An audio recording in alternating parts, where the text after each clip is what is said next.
जय गुरु जी। क्या आपने कभी नोटिस किया है, कुछ लोग बहुत मेहनत करते हैं, टैलेंट भी होता है, लेकिन करियर ग्रोथ रुक रुक कर चलती है और कुछ लोग रिलेटिवली कम एफर्ट में भी फास्ट प्रोग्रेस कर लेते हैं। क्या इसका कनेक्शन सिर्फ हार्डवर्क से है या फिर आपके घर के डायरेक्शन में भी इसका राज छुपा हुआ है? आज हम बात करेंगे कि क्या सच में घर की दिशा और करियर ग्रोथ का सीधा कनेक्शन है, संबंध है। वीडियो को एंड तक जरूर देखिएगा, क्योंकि हो सकता है आप अपने घर में एक छोटी सी चेंज करके अपने करियर में बूस्ट ला सकते हैं।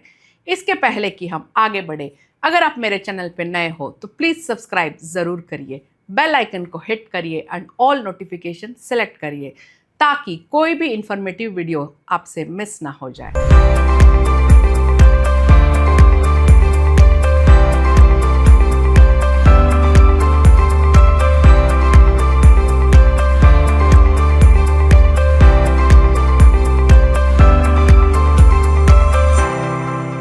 सबसे पहले एक बात क्लियर कर लेते हैं, क्या कोई मैजिक या सुपरस्टिशन वाली बात है? वास्तु और डायरेक्शन क्या कॉन्सेप्ट एनर्जी फ्लो पर बेस्ड है, या हर डायरेक्शन हर पर्टिकुलर टाइप की एनर्जी रिप्रेजेंट करती है? हर डायरेक्शन हर किसी के लिए फलता है?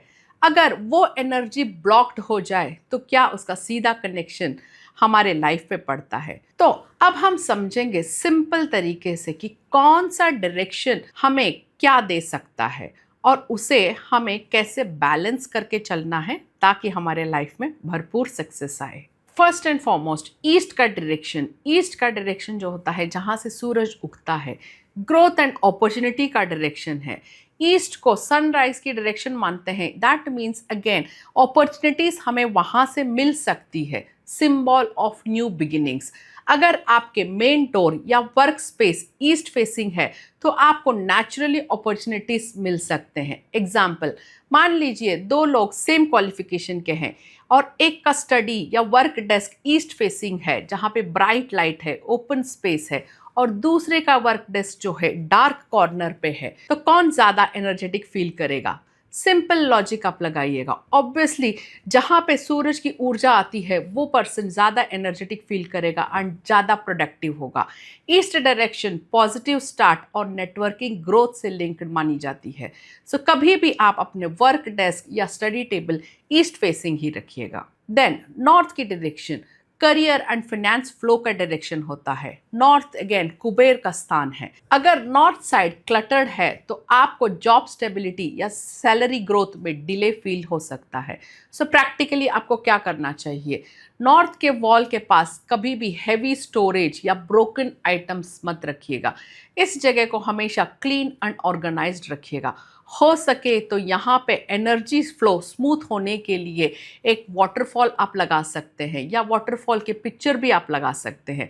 इससे आपका फोकस इंप्रूव होगा। साउथ डायरेक्शन की अगर हम बात करें, साउथ डायरेक्शन जो है स्टेबिलिटी एंड हार्ड वर्क का होता है। सो अगर गलती से भी साउथ डायरेक्शन को आपने लाइट रख दिया compare to the north direction, तो क्या होगा? यहाँ पे एनर्जी फ्लो जो है उल्टा हो जाएगा।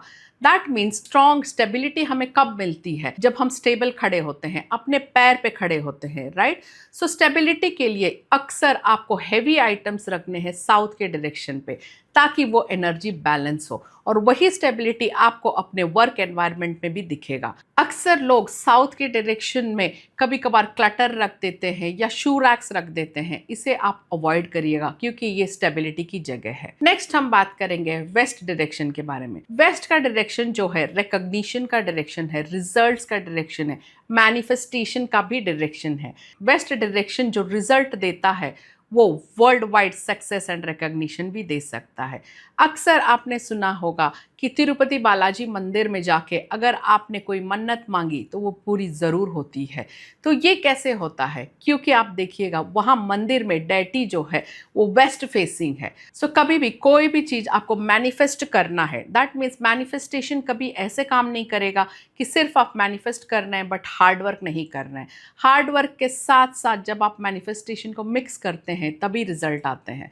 सो आपके जो भी गोल्स है या मैनिफेस्टेशंस है उसे आप वेस्ट के डायरेक्शन पे लिख के लगाइएगा।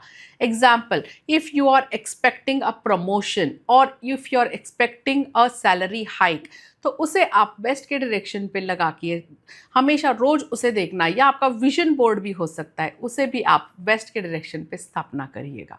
Then last but not the least, घर का सेंटर जो होता है वो, जैसे कि आपके जो बॉडी है, जो नाभि है, वो सेंटर पॉइंट है। सो सेंटर एनर्जी कभी भी ब्लॉक्ड नहीं होनी चाहिए, या सेंटर पे कोई हैवी एलिमेंट नहीं होना चाहिए।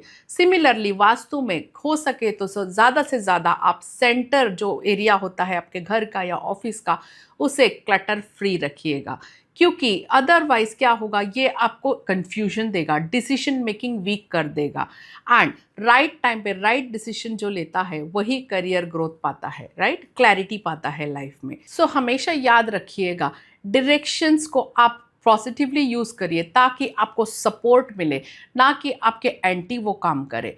अगर सही डायरेक्शन पे सही चीज़ें सिंपल तरीके से आप चेंजेस ला सकते हैं, तो you will see immense results in your life. अक्सर लोग कहते हैं कि वास्तु, हम सालों से इस ऑफिस में रह रहे हैं या सालों से इस घर पे रह रहे हैं, अब क्यों ये वास्तु खराब हो चुका है। सी इट ऑल डिपेंड्स कि आपके न्यूमरोलॉजी, आपके बर्थ चार्ट में आपका कौन सा पीरियड चल रहा है। कहते हैं ना कि जब टाइम अच्छा होता है तो पत्थर को भी छुओ तो वो सोना हो जाता है, बट जब टाइम खराब होता है तो सोना भी पत्थर बन सकता है, राइट। सो स्पेशली आपको ये वास्तु के इफेक्ट्स ज़्यादा तब महसूस होंगे जब आपका टाइम थोड़ा सा डाउन चल रहा हो, या आपके बर्थ चार्ट में एंटी साल आ चुके हो, या संघर्ष वाले साल आ चुके हो। हर किसी के बर्थ चार्ट में साइकिल्स होते हैं, नंबर 1 to 9 का साइकिल होता है। सो कुछ नंबर्स के लिए कुछ साल स्ट्रगल में या संघर्ष भरे साल होते हैं। उस टाइम पे अगर आप वास्तु का ध्यान नहीं रखेंगे तो संघर्ष मल्टीफोल्ड बढ़ सकता है।